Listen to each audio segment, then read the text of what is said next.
stand at our desk. How many of y'all remember these days? Stand at our desk, pledge allegiance to the flag of the United States of America. And then we'd have school prayer. We'd pray at school. How many of y'all remember those days? But in our public schools today, they have no respect for God, and they don't take time for God, and they don't pray. It's one thing I like about Mercy Hospital. I don't care. At 8 o'clock every morning, and Brother Machuca used to do this when he is here, which he called me the other day, and he said, Brother Hamby, we're working it around to where we can come back to Rogers. He is now the chaplain in Veterans Hospital in Poplar Bluff, Missouri. But he said there may be an opportunity coming up in Fayetteville where they might come back. But he has got to do a presentation, public presentation on his thesis. So he's calling and asked if he could use the Rogers Church to give his thesis presentation. And I said, absolutely. He said, good. That's where I want to have my thesis speech done at. So anyhow, they used to teach these things in school, but our kids don't learn anything at school anymore. But humanistic things. 1937, they decided to tell the kids that we evolved and swung into being from a tree with our tail and landed all crunched over and bent over, and we started walking, and we finally straightened up and lost our tail. I think they lost their heads. But anyway, maybe that's why some of y'all think I'm monkeying around tonight, because we come from monkeys or whatever. But I've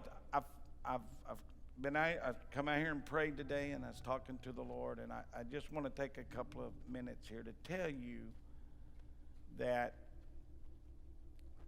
we need to put emphasis, and I wish our young people out here, we need to put emphasis on patriotic things in our church service, because they're just not getting it anywhere else.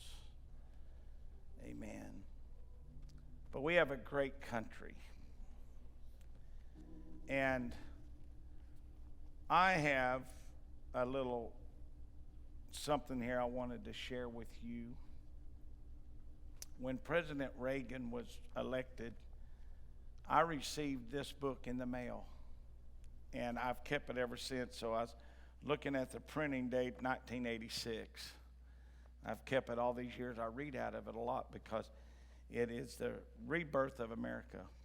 And I've kept this book. It's starting to yellow now, but it's precious, and it's full of information. Stay with me over there, Sister Joy. And so let me just talk about a moment on this eve of the 4th of July. The invisible hand, God's influence in America's history. That little band of pilgrims that came over, about 100 of them, they left the oppression of a tyrant church forced on them by the government type of worship. They said, we're not going to. They came to a new country. And when they first got here, they meant to land around Boston. They ended up in Plymouth Rock. Yeah. But that's where they established the country. But the first time they landed, they was in what is now Cape Cod. So they got back in the boat and went on down. Coming over the ocean, they had a severe storm, and so the beam and the main beam of the ship broke. But they had a improvised, good old American ingenuity, and they had brought this big screw type thing. I don't know what it was, but anyhow, they put it up there, and it held the beam together. And some of them were saying, let's go back. But the captain said, no, let's go forward. We got to go one way or the other. Let's just keep going. So they got to America. And then the Puritans came and established, after the Pilgrims, the Puritans' other name was called Separationists. So they had separated themselves. The Bible talks about coming out from among them, be ye separate, saith the Lord. If people is not going to live for God, you can still live for God. You may have to separate yourself.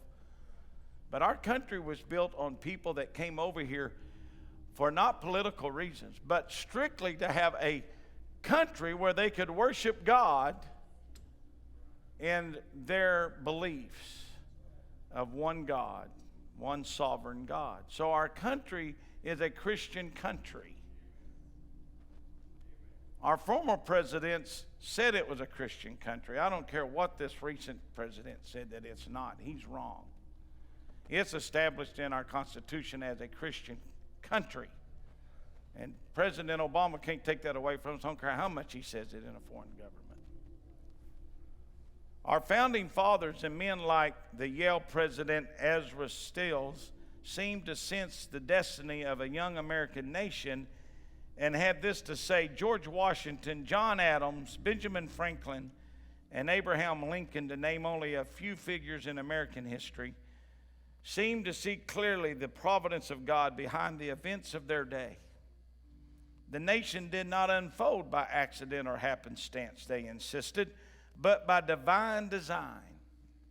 The settlement of America, timed as it was in the wake of the Reformation, assured its Christian foundations. Nor could our founding fathers account for the victory over England against such extreme odds, apart from the seeming intervention of God at key moments in the Revolutionary War. In a major address before the Assembly of Connecticut in 1783, Ezra Stills, then president of Yale, reviewed these events and suggested why near disasters time and time again suddenly turned into victories. In our lowest and most dangerous state in 1776 and 1777, we sustained ourselves against a British army of 60,000 troops, commanded by the ablest of generals Britain could procure throughout Europe, with a naval force of 22,000 seamen and above 80 British men of war. Who but a Washington, inspired by heaven, asked Stills, could have conceived the surprise move upon the enemy at Princeton that Christmas Eve when Washington and his army crossed the Delaware? Who but the ruler of the winds, he asked, could have delayed British reinforcements by 3 months of contrary ocean wind at a crucial point of the war? Or what but a providential miracle, he insisted, at the last minute detected the treacherous scheme of traitor Benedict Arnold, which would have delivered the American army, including George Washington himself, into the hands of the enemy? On the French row in the Revolutionary, he added, it is God who so ordered the balancing interest of nations as to produce an irresistible motive in the European maritime powers to take our part. This was spoken of by our founding fathers. I'm just telling you that God designed things to happen so that America could be established. This country was established by the providence of God's hand. And I could go on and say more and read more. I love to read, so I like to read to people. When we were kids, we'd go on trips and Mom would read to us. And I'm always trying to read to Sister Joy, but I have to follow her through the house. She hates to go on vacation with me when we go to museums because I spend all the time reading. She laughs at me. She said, don't stop here. There's a historical plaque. You'll be all day reading it. She said, something good happened here, but we don't need to know about it today. Anyway. Amen. So, America really, in the last few years, has rejected God in dealing with the issues of life. God has showered upon America 200 years of blessings, 243 years, as she acknowledged and obeyed her Creator. God elevated her from infancy to a place of world leadership. He has allowed her to enjoy unprecedented wealth, freedom, and influence. America has led the world in medical and technological advancement. The nation, has pioneered in space, pushed back the frontiers of science, and given its citizens the world's highest standard of living. America has opened her arms to millions of immigrants and refugees, first from Europe, then more recently from the Far East. boat people, Vietnamese, add to the stream of new